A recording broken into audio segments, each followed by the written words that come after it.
Hello दोस्तों, कैसे हैं आप सभी। उम्मीद करते हैं आप लोग अच्छे होंगे और आपकी तैयारी बहुत अच्छे तरीके से चल रही होगी। तो स्वागत है आपका अपने यूट्यूब चैनल ऑनलाइन एग्जाम पे।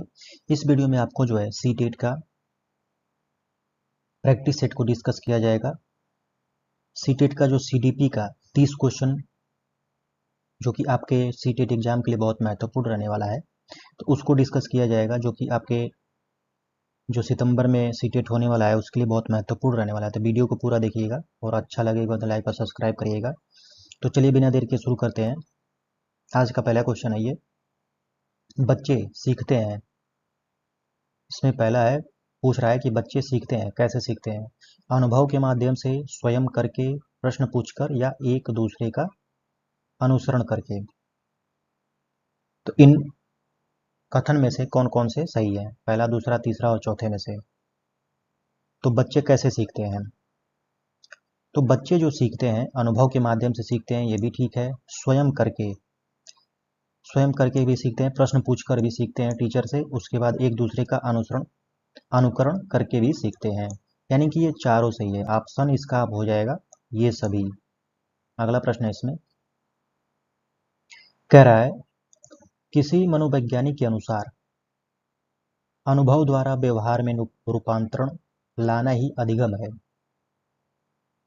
तो यह किस मनोवैज्ञानिक के अनुसार अनुभव द्वारा व्यवहार में रूपांतरण लाना ही अधिगम है। तो E.A. पील, गेट्स, हार्लॉक या जीन पियाजे। तो यह किसने कहा था, तो यह जो है गेट्स ने कहा था कि जो अनुभव के द्वारा व्यवहार में रूपांतरण लाना ही अधिगम है। अगला प्रश्न है इसमें, कह रहा है कि निम्नलिखित में से कौन सा जोड़ा सुमेलित नहीं है। आपको बताना है कि इनमें जो दिया गया है इनमें से कौन सा जोड़ा सुमेलित नहीं है। सिर पदाभिमुख दिशा, यानी कि सिर से पैर की ओर, ये। और दूसरा है समीप दूराभिमुख दिशा, जिसमें शरीर के केंद्र से बाहर की ओर। निरंतरता का सिद्धांत, विकास कभी नहीं रुकने वाली प्रक्रिया है। सुमेलित नहीं पूछा है, नहीं। इसमें बाल मनोविज्ञान, बालकों के व्यवहार, अभिरुचि एवं उनकी समस्याओं का समाधान। तो कौन सा ऑप्शन सही हो जाएगा इसमें, इसमें जो है दूसरा ऑप्शन जो है सही हो जाएगा, ये सही नहीं दिया है। सुमेलित नहीं पूछा है, जो कि समीप दूराभिमुख दिशा जो है शरीर के केंद्र से अंदर की ओर, ये गलत है। तो इसी को पूछा है जो गलत था। अगला प्रश्न है, अगला कह रहा है कि आनुवंशिकता एवं वातावरण के संदर्भ में निम्नलिखित में से क्या सही नहीं है। सही नहीं, आपको बताना है कि इनमें से जो है आनुवंशिकता और वातावरण के संबंध में कौन सा सही नहीं है। तो फ्रांसिस गाल्टन ने जीव सांख्यिकी सिद्धांत का प्रतिपादन किया। बालकों के आनुवंशिक गुण उसके वृद्धि और विकास को प्रभावित करते हैं। वातावरण व्यक्ति को जन्म से लेकर मृत्यु तक प्रभावित करता है। पिता में XX क्रोमोसोम एवं माता में XY क्रोमोसोम पाया जाता है। तो आपको बताना है कि इनमें से कौन सा सही नहीं है। इनमें जो है फोर्थ ऑप्शन सही नहीं है, पिता में XX क्रोमोसोम माता में XY क्रोमोसोम पाया जाता है। अगला प्रश्न है इसमें, अगला कह रहा है कि निम्नलिखित कथनों पर विचार कीजिए और सही कथन आपको बताना है कि कौन से सही है। बालकों के सामाजिकरण के संदर्भ में उपरोक्त कथनों में से कौन सा कथन सही है। तो कथन आप देख लीजिए इसमें, किशोरावस्था, किशोरावस्था सामाजिकरण की जटिल अवस्था होती है। और उसके बाद कह रहा है, दूसरा कथन कह रहा है कि शैशवावस्था, शैशव काल में जो है बच्चे पूर्ण रूप से माता पिता पर निर्भर होते हैं। और तीसरा है उत्तर, बाल्यावस्था में बालकों में जवाबदेही एवं उत्तरदायित्व का विकास होता है।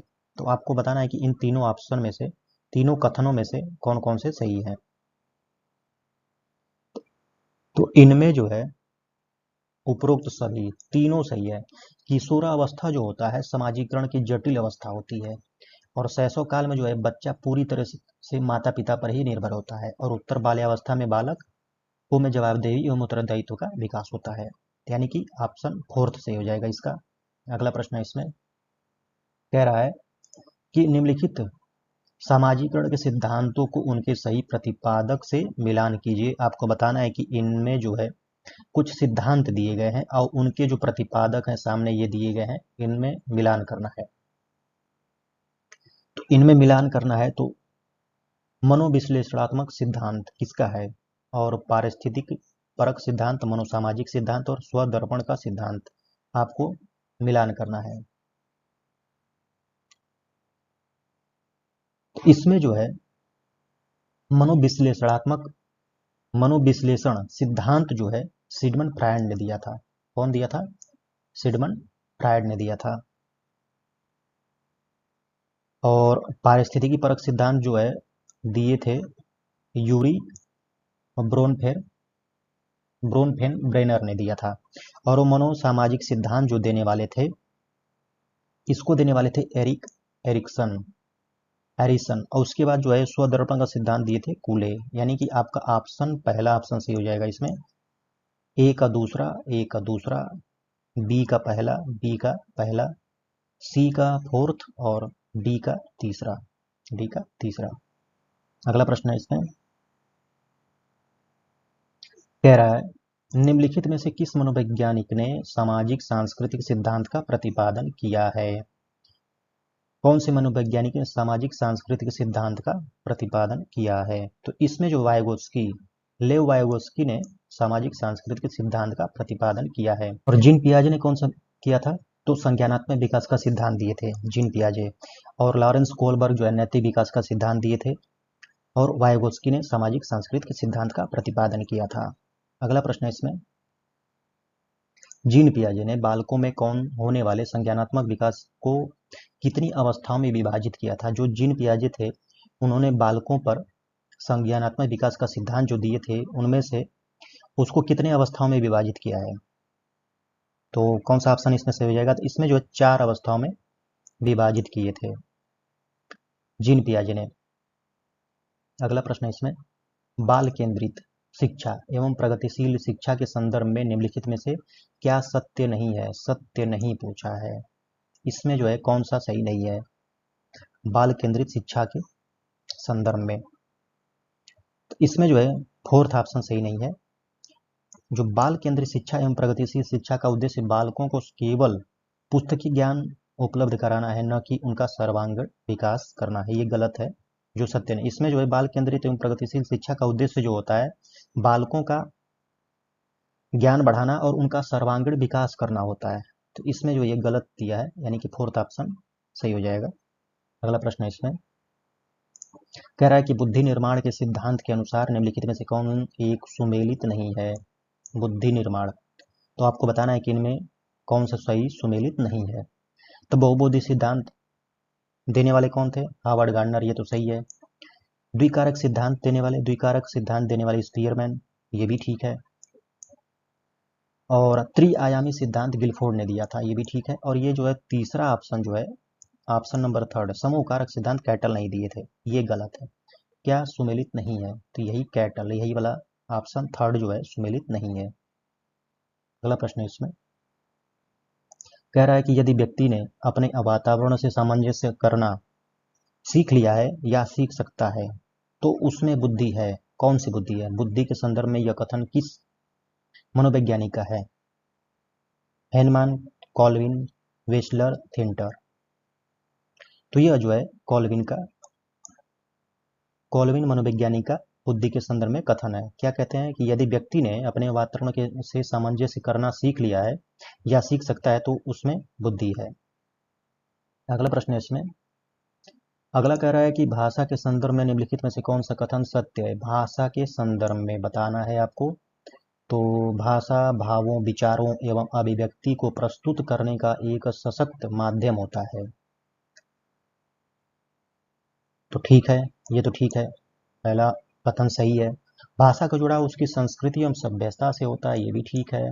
भाषा गतिशील एवं परिवर्तनशील होती है, ठीक है। उसके बाद स्वनिम, रूपिम, वाक्य विन्यास तथा अर्ध विन्यास भाषा के महत्वपूर्ण अंग होते हैं, यानी कि सभी सही है। सत्य पूछा है, आपको बताना है कि सत्य पूछा है, तो यानी कि ये सभी, ऑप्शन 4 सही हो जाएगा, ये सभी। अगला प्रश्न इसमें, सृजनात्मक चिंतन किसे कहते हैं? यह चिंतन की नवीनतम तकनीकी है। यह चिंतन किसी व्यक्ति के मन मन मस्तिष्क में अचानक ही सृजित होती है। चिंतन, खोज, आविष्कार एवं मौलिकता को जन्म देता है। उपरोक्त सभी, तो इनमें जो है सृजनात्मक चिंतन में ये सभी चीजें आती हैं, यानी कि उपरोक्त सभी सही है। अगला प्रश्न इसमें लैंगिक भेदभाव को दूर करने में निम्नलिखित में से किसकी भूमिका होती है? लैंगिक भेदभाव, परिवार, शिक्षक की, इन सभी की, सरकार की। तो इसमें जो है ऑप्शन फोर्थ सही हो जाएगा, इन सभी की। परिवार की भी होती है, शिक्षक की भी होती है और सरकार की भी होती है। अगला प्रश्न इसमें कह रहा है कि बालकों में वैयक्तिक विभिन्नता किस आधार पर पाई जाती है? भाषा के आधार पर, बुद्धि के आधार पर, संवेग के आधार पर, उपरोक्त सभी के आधार पर। तो इसमें जो है बालकों में वैयक्तिक विभिन्नता भाषा, बुद्धि और संवेग सभी के आधार पर होता है। ऑप्शन फोर्थ हो जाएगा, उपरोक्त सभी के आधार। अगला प्रश्न इसमें, जो विद्यार्थी पढ़ाई के दौरान असफल होते हैं तो उनकी असफलता के कारणों का पता किस मूल्यांकन के माध्यम से लगाया जाता है? रचनात्मक मूल्यांकन, निदानात्मक मूल्यांकन, योगात्मक मूल्यांकन या समावेशी मूल्यांकन। तो इसमें जो है निदानात्मक मूल्यांकन से उनकी परेशानियों को दूर किया जाता है। निदान यानी कि जो विद्यार्थी पढ़ाई के दौरान असफल होते हैं तो उनकी असफलताओं के कारणों का पता जो लगाना होता है उसको कहा जाता है निदानात्मक मूल्यांकन। ऑप्शन दूसरा सही हो जाएगा। अगला प्रश्न है, अगला कह रहा है कि सतत एवं व्यापक मूल्यांकन के संदर्भ में क्या सही नहीं है? आपको बताना है कि सही नहीं पूछा है। तो इसमें जो हो जाएगा आपका ऑप्शन इसमें फोर्थ से हो जाएगा। यह मूल्यांकन बालकों में बोधात्मक, मनोप्रेरक और भावनात्मक कौशलों के विकास में कोई योगदान नहीं देता है। यह जो है सही नहीं है और बाकी सब सही है, यानी कि यही पूछा है, जो सही नहीं है उसको बताना था।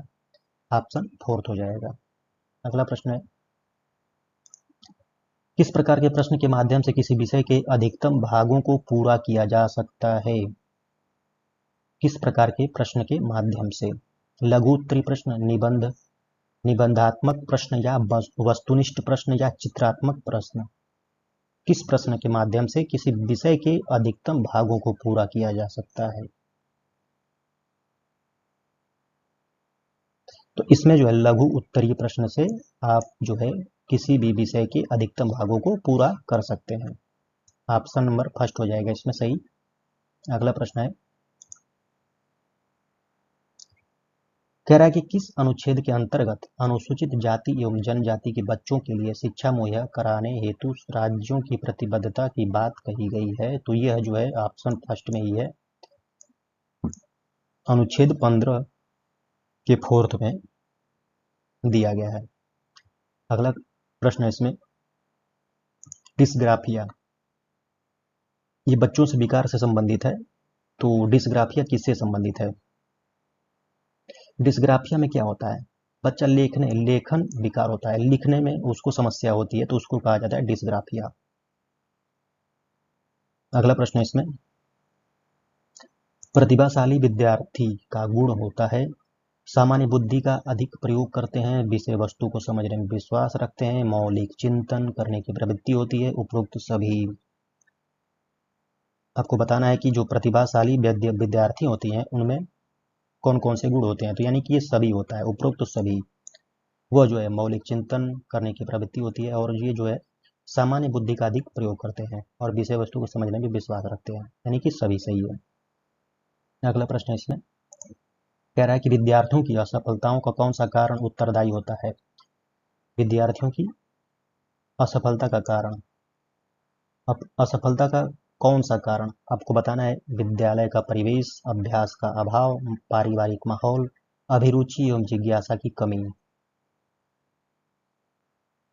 तो इसमें जो है विद्यालय का परिवेश, अगर विद्यालय का परिवेश अच्छा नहीं रहेगा तो विद्यार्थी जो है असफलता का उसका पहला कारण है। फिर उसके बाद अभ्यास का अभाव, अभ्यास नहीं करेगा तो भी वह असफल हो जाएगा। पारिवारिक माहौल वो भी ठीक नहीं रहेगा तो प्रभावित करेगा। अभिरुचि एवं जिज्ञासा की कमी, अगर उसमें जिज्ञासा की कमी होगी तो वह सीख नहीं पाएगा, इसलिए वह असफल हो जाएगा। यानी कि ये सब चारों कारण जो हैं यह जो है विद्यार्थियों की असफलता का कारण का उत्तरदायी होता है।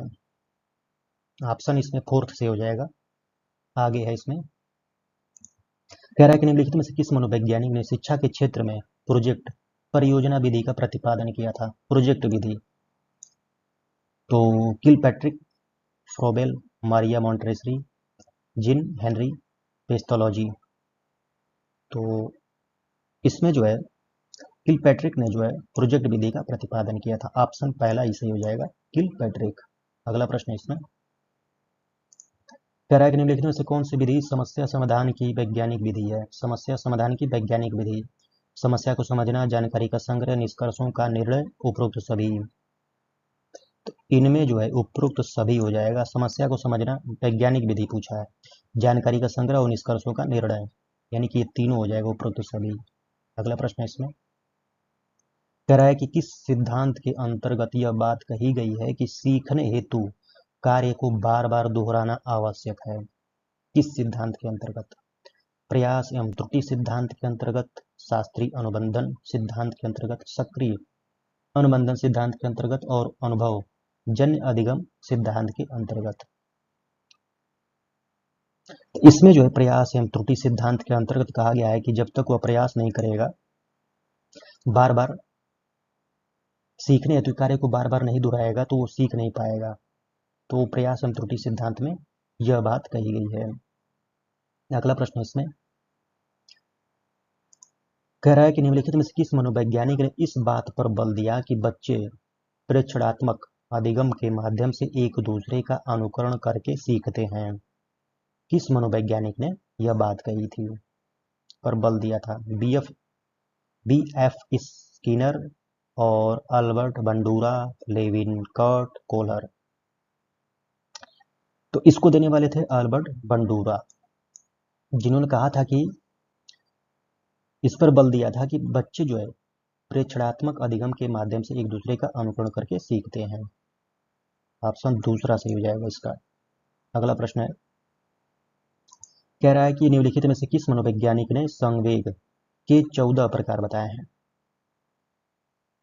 हरलॉक, जेस रॉस, मैकडूगल या वुडवर्थ। संवेग के 14 प्रकार बताए हैं। इसमें जो है आपके मैकडूगल ने दिया था। इसका जो है मैकडूगल मनोवैज्ञानिक ने संवेग के 14 प्रकार बताए हैं। अगला प्रश्न इसमें अभिप्रेरणा के संदर्भ में किस मनोवैज्ञानिक का कथन है कि जिस लक्ष्य के प्रति पहले कोई आकर्षण नहीं था, उस लक्ष्य के प्रति कार्य की उत्तेजना ही अभिप्रेरणा है। यह किस मनोवैज्ञानिक का कथन है। Bernard, Thomson, Ross, Crow and Crow.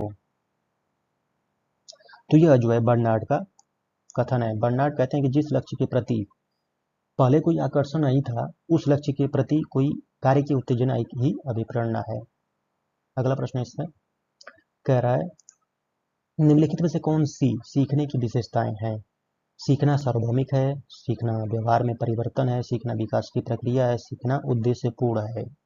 तो आपको बताना है कि इन कथनों में से कौन कौन से सीखने की विशेषताएं हैं। तो इसमें जो है सभी, सीखना सार्वभौमिक, व्यवहार और विकास की प्रक्रिया, उद्देश्यपूर्ण, ये सभी चारों कथन सही है। ऑप्शन फोर्थ से हो जाएगा। राष्ट्रीय पाठ्यचर्या की रूपरेखा 2005 किस सूझ के आधार पर पाठ्यचर्या के बोझ को कम करने पर बल देती है। शिक्षा बिना बोझ के, शिक्षा बोझ के साथ, शिक्षा वातावरण के बिना और शिक्षा वातावरण के साथ।